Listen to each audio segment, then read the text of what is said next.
Hi friends, hello, नमस्कार, जय जिजाऊ, जय शिवराय. तुमचं माझ्या नवीन एका ब्लॉगमध्ये खूप खूप स्वागत आहे. तर तुम्ही माझ्या चॅनलवर जर नवीन असाल तर लाईक करा, शेअर करा आणि सबस्क्राईब करा आणि व्हिडिओ शेवटपर्यंत नक्की बघा. आज माझी दिवसाची सुरुवात सकाळी 5 वाजताच झाली होती. आज मी लवकर उठले. रोज एरवी पण लवकरच उठले, फुलं वगैरे तोडले, लेकरांचा नाश्ता बनवून घेतला. नाश्ता झाला की लगेच घरं वगैरे झाडून घेतले. तोपर्यंत तिथं लेकरं उठले होते. अंगण झाडून रांगोळ वगैरे टाकून घेतली होती. बाहेर पाऊस चालू होता. तोपर्यंत तिथं लेकरं पण उठले होते. लेकरं उठली की आज रात्रीचं काय माझ्याच्यानं आवरणं झालं नव्हतं. त्यामुळे लेकरं उठली की अगोदर खेळणे दिसले की खेळायलाच लागले. इथं तातूंशी ती घर बनवायचं, बंदूक बनवायची. आज तर तातू उठला तसा पोलिसच बनला होता. हे उठलं तेव्हापासून जे खेळणे खेळत बसले दोघंही बहीण भाऊ. खेळणं झाले की लगेच मी सगळं आवरून घेतलं. सगळं आवरणं झालं की आंघोळी ब्रश वगैरे केलं. दोघांना आंघोळ एकदाच घालावं लागते. आंघोळ, ब्रश एकदाच, टॉयलेट एकदाच, त्यांचं सगळे एकदाच होते. सगळं करून घेतलं. तो पण लेकरं शाळेत गेले होते. इथं पाऊस चालूच होता. मग मी माझी वांग्याची भाजी पोळी करून घेतली. वांग्याची भाजी पोळी झाली की लगेच कुकर लावून घेतलं वरण भाताचं. इथं मला आज देवाला गोड नैवेद्य म्हणून द्वादशीचा म्हणून मला आज इथं तिळाच्या पोळ्या करायच्या होत्या. लेकरं आले. लेकरांनी शाळेतला डब्बा पण खाल्ला होता. त्याला लगेच मी तिळं वगैरे भाजून घेतले. तोपर्यंत लेकरं तिळं भाजून घेतले, उंडा चुरून घेतला. तिळाच्या पोळ्या करायच्या होत्या नैवेद्य. तोपर्यंत लेकरांचं इथं चालूच होतं मस्ती. त्यांचं हे झालं की लगेच मी त्यांना झोपी घातलं. पोळ्या वगैरे करून घेतला, किचन वाटा आवरून घेतला, धुवून घेतलं आणि या दोघांना झोपी घातलं. आज यांनी घरी नव्हते, हे बाहेरगावी गेले होते. त्याच्यामुळं घरी कोण नसले की थोडी परेशानीच होती माझी. कारण त्यांना सांभाळून करायचं म्हणलं की 5 मिनिटाचं काम माझं अर्ध्या तासावर जाते. मग इथं तोपर्यंत माझे सगळं धुणं वगैरे होईपर्यंत, आवरणं होईपर्यंत लेकरं पण उठले होते. मग मी लेकरांसोबत मस्त खेळत बसले. बाहेर पाऊस होता, कोणीच नव्हतं त्यांना बाहेर न्यायला.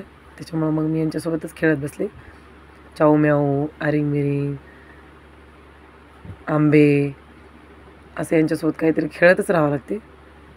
आपण जर बसलं तर ते छान खेळतात, नाही तर मग दोघांची भांडण चालू होते. दोघांचं 1 मिनिट पण जमत नाही, 1 सेकंदही जमत नाही. इथे त्यांनी गॉगलचाच फोन बनवला होता.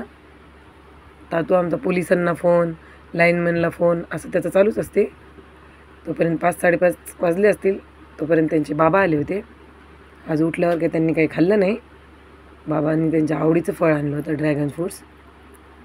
मम्मा मला कट करून दे. त्याचे बाबा पण आज भिजून आले. मम्मा मला कट करून दे, मम्मा मला कट करून दे म्हणत होते. मग त्यांनी लेकरांनी आम्ही ड्रॅगन फ्रूट्स खाऊन घेतलं.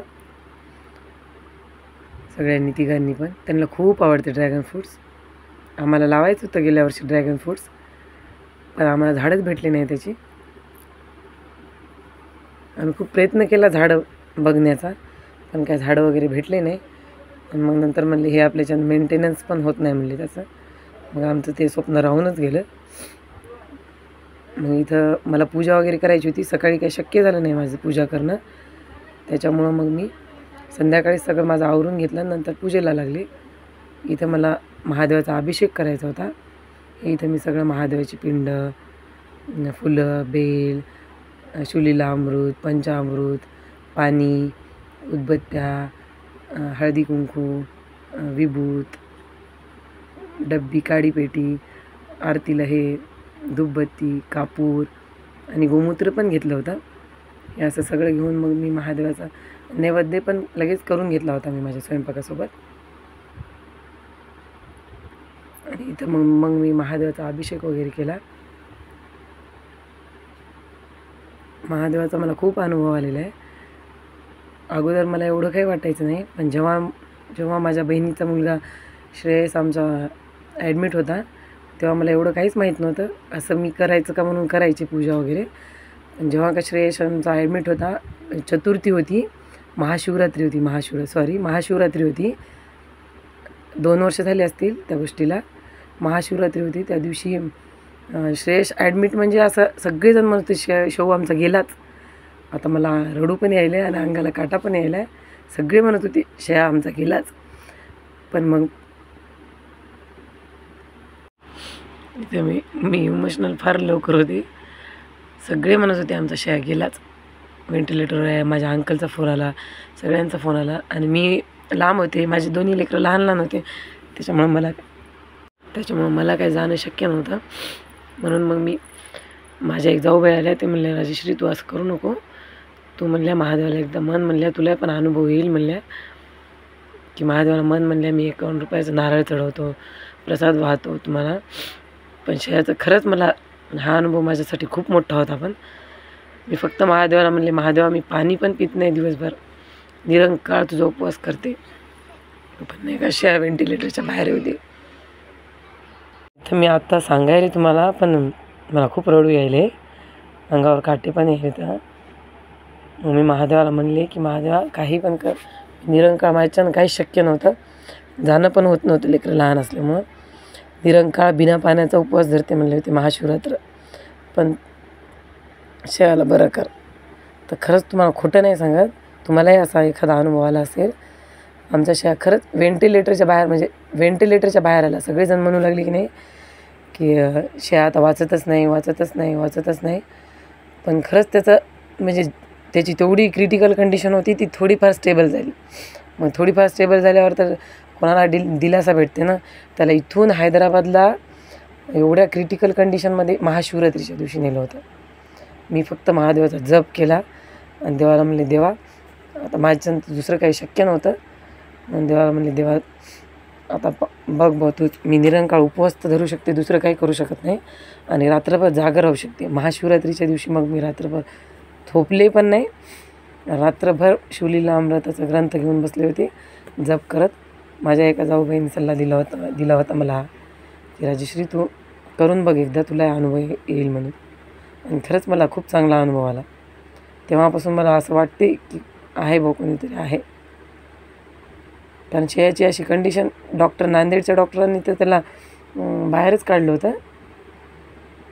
त्याला हैदराबादला होता, तो हैदराबादला त्याला कफाचा खूप श्वास घेण्याचा त्याला भयंकर प्रॉब्लेम झाला होता. फक्त मी काहीच केलं नाही, फक्त देवाला म्हणले देवा मी आज काही पाणी पण पित नाही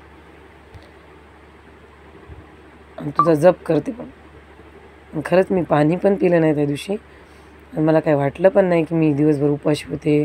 माझी शेती तर तेव्हा माझं दूधच पित होती, तरी पण मला काहीच नाही वाटलं, पाणी पण पिलं नाही दिवसभर. मी आत्ता सांगायले पण माझ्या अंगावर अजूनही काटे आहेत आणि अजूनही माझ्या डोळ्यात पाणी आहे. अशा खूप काही आठवणी असतात माणसाच्या, की माणसाला जोपर्यंत स्वतःसोबत घडत नाही तोपर्यंत अनुभव येत नाही. एवढं काय मला तेव्हा कळायचं नाही, आणि तेवढं काय मला पूजेचे हे पण नव्हतं. मम्मी माझी लहानपणापासूनच करते प्रदोष व्रत, शिवलीला अमृताचा 11वा अध्याय किंवा 11 ओळी. आज पण मी इथं 21च ओळी घेतल्या होत्या. महादेवाचा अभिषेक केला होता पंचामृताने. असं होतं